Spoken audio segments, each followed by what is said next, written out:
NEET में धांधली के आरोपों को लेकर देश भर में चल रहे विरोध प्रदर्शन के बीच नेशनल टेस्टिंग एजेंसी ने बड़ा कदम उठाया है। परीक्षा आयोजित करने वाली राष्ट्रीय परीक्षा एजेंसी यानी एनटीए ने नीट यूजी 2024 ग्रेस मार्क्स वापस ले लिए हैं। इसी के साथ 1563 स्टूडेंट्स का नीट स्कोर कार्ड रद्द कर दिया है। ये वे छात्र छात्राएं हैं जिन्हें नीट ग्रेस मार्क्स दिए गए थे। इन 1563 स्टूडेंट्स के लिए फिर से नीट की परीक्षा आयोजित की जाएगी। 30 जून से पहले इस री नीट एग्जाम का रिजल्ट भी जारी कर दिया जाएगा। नीट री एग्जाम डेट 23 जून 2024 रखी गई है। दोबारा परीक्षा का रिजल्ट 30 जून को आएगा। परीक्षा न देने पर बिना ग्रेस वाला अंक होगा लागू।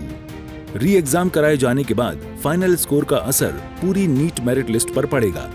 इन बच्चों के मार्क्स बदलते ही इनकी नीट ऑल इंडिया रैंक भी बदलेगी। इसी के साथ पूरी नीट 2024 मेरिट लिस्ट भी बदल जाएगी।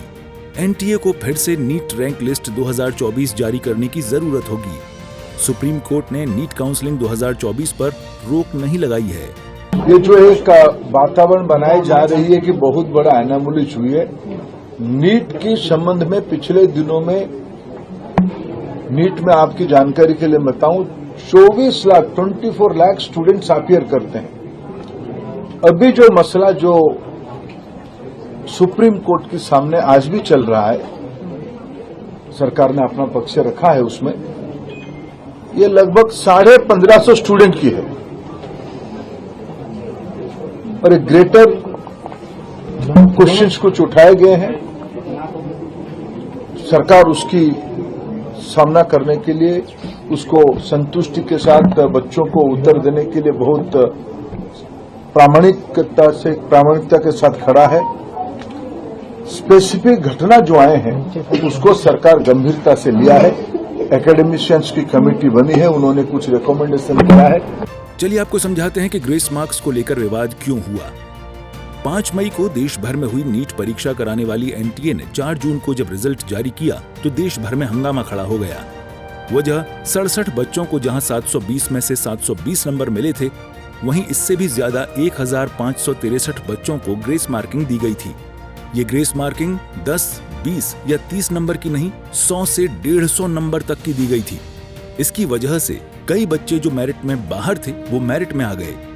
जो मेरिट वाले बच्चे थे उनके लिए गवर्नमेंट कॉलेज में एडमिशन पाना मुश्किल हो गया। आज पहली सुनवाई के अंदर ही एनटीए के डायरेक्टर साहब भी पहुंचे थे, यानी मामले की गंभीरता को वो भी अब समझ रहे हैं। और हमारे काउंसिल ने आर्गूमेंट शुरू भी नहीं की थी कि एनटीए की तरफ से ये बोला गया कि 1563 बच्चों को जो हमने ग्रेस दिया, इससे बच्चों में हार्डवेयर है और ये है, तो हम ये ग्रेस नंबर के कॉन्सेप्ट को हटा देते हैं और उन बच्चों का री एग्ज़ाम करा देते हैं। जो देना चाहे दे, जो ना देना चाहे वो अपने ओरिजिनल नंबर बिना ग्रेस वाले नंबर से सेटिस्फाइड है। पर अब बताइए ऐसी कितनी चीज़ें एनटीए करता होगा जो पब्लिक डोमेन में आती नहीं। ग्रेस नंबर क्या खुद से बताया एनटीए ने? हमने पकड़ा 719, हमने पकड़ा 720, तब आके एक्सेप्ट किया 4 दिन बाद। खुद से नहीं बताया।